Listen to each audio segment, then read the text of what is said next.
What is high context cultures?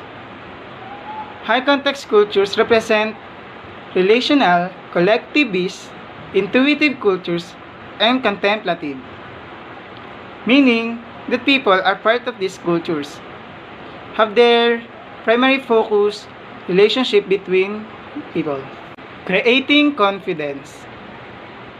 So it is one of the most important steps to achieve any successful communication or to have success in the case of the business world. Many things are left unsaid within the communication. So, the meaning of the message is only understood through the filters of the speaker's cultures. Nonverbal communication important. It's important because it gives us valuable information about the situation, including how a person might be feeling, how someone receive information, and how to approach a person or group of people. And high context cultures is information flows freely. The context of the message. The message source, his or her standing in society or in the negotiating group, level of expertise, tone of voice, and body language. So, less information is contained in the verbal trait of the message. Entering high context situations. High context can be difficult to enter if you are outsider. Why? Because you don't carry the context information internally and because you can't instantly create close relationships. Good day, I am Orven from Romualdo from Group 7, and today I will be discussing to you who introduced the concept of high context cultures. So the one who introduced this concept is an anthropologist named Edward T. Hall. So who is Edward T. Hall? Edward T. Hall was an American anthropologist and cross-cultural researcher. He was born in Webster Groves, Missouri on May 16, 1914 and died on July 20, 2009. He taught at the University of Denver, Colorado, Bennington College in Vermont, Harvard Business School, Illinois Institute of Technology, Northwestern University in Illinois, and others. The foundation of his lifelong research on cultural perceptions of space was laid during World War II, when he served in U.S. Army in Europe and in the Philippines. So from 1933 to 1937, Hall lived and worked with the Navajo and the Hopi in Native American Reservation in northeastern Arizona, the subject of his autobiographical West of the 30s. He received his PhD from Columbia University in 1942 and continued with fieldwork and direct experience throughout Europe, the Middle East, and Asia. During the 50s, he worked for the United States State Department at the Foreign Service Institute, or FSI, teaching intercultural communication skills to foreign services personnel. Developed the concept of high context culture and low context culture, and wrote several popular practical books on dealing with cross-cultural issues. He is also considered as the founding father of intercultural communication as an academic area of study. So throughout the career of Edward T. Hall, he introduced a number of new concepts, including proxemics, monochronic time, polychronic time, and high context and low context culture. Since we are focusing only on high context culture, then I will not further explain the other concept that he introduced.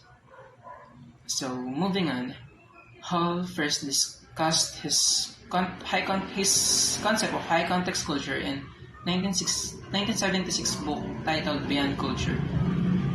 He identifies high context culture as those which harmony and well-being of group is preferred over individual achievement. So what he meant to say is that people in high context cultures emphasizes who you are more than what you can do and your accomplishments in life. So, as it said earlier, it is difficult to enter high context culture, but if these people or the people inside the country, which is high context culture, found out that you have the same background of them, then you can easily get into their in groups. Good morning, everyone. Good morning, Ma'am Elizabeth. My name is Joel Jr. Bisonglo Reyes from Group 7 PCM, and this is my assigned topic, the 4 key strategies to communicate.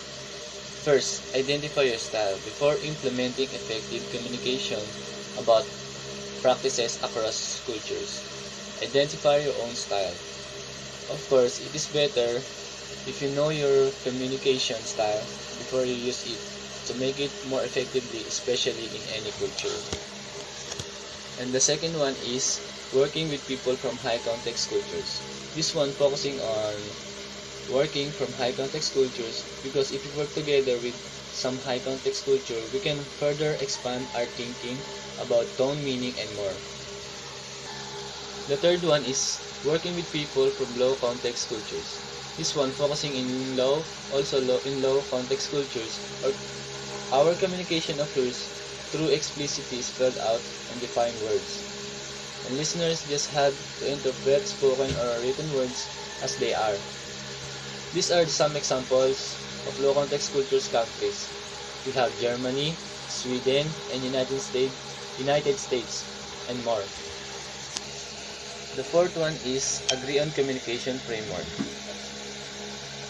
Can we agree in communication framework? Yes, we need to agree in communication framework to influence and describes attitudes we should strive for.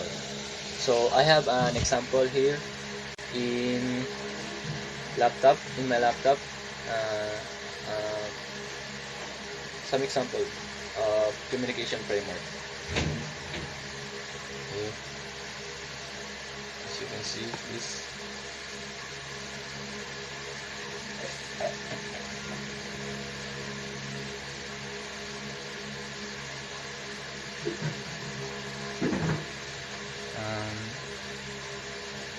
There. So that is. Thank you for watching my videos report. Thank you, Ma'am Elizabeth. Bye bye. Religious belief. Religious belief is the acceptance of the truth of religion's mythological, supernatural, or spiritual feature.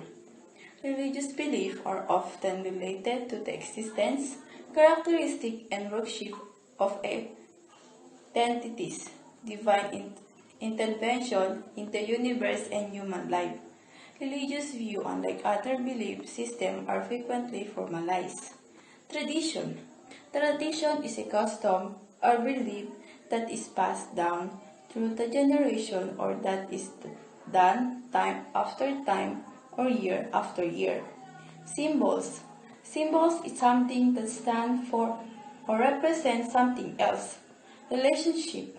Relationship, a particular type of connection existing between people related to or having dealing with each other. For example,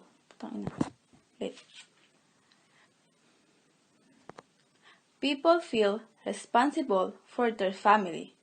Value the concept of base, strong public image. If the member base is treated, the whole group honor is dangerous. For example, of these countries are Chinese, Korean, Japanese, Arab, and etc. So, hello everyone. Today we're going to discuss about the high context culture examples, and it is 1 Japan, 2 China, 3 Brazil.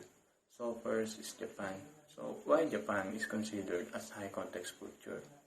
So high context refers to societies or groups where people have close connection over a long period of time. So similarly in Japan, their connection is not severed, especially when it comes to family. They always together. Actually, just like us Pinoy.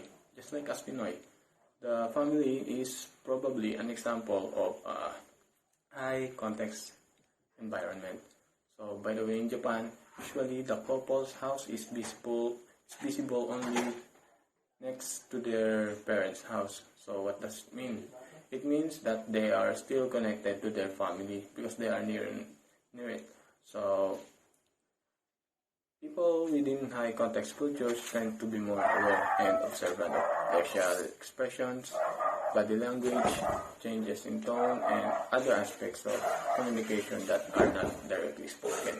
So, for another example, if you are watching anime, you will see there a lot of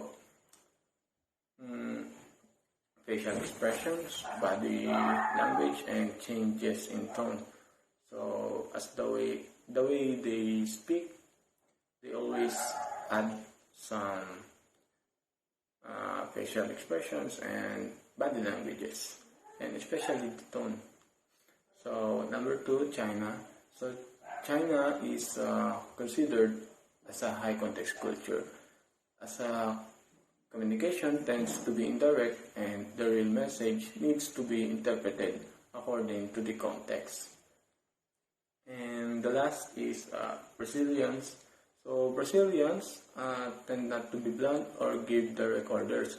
Rather, they tend to prefer acting what they mean and making compliments while softening the negatives.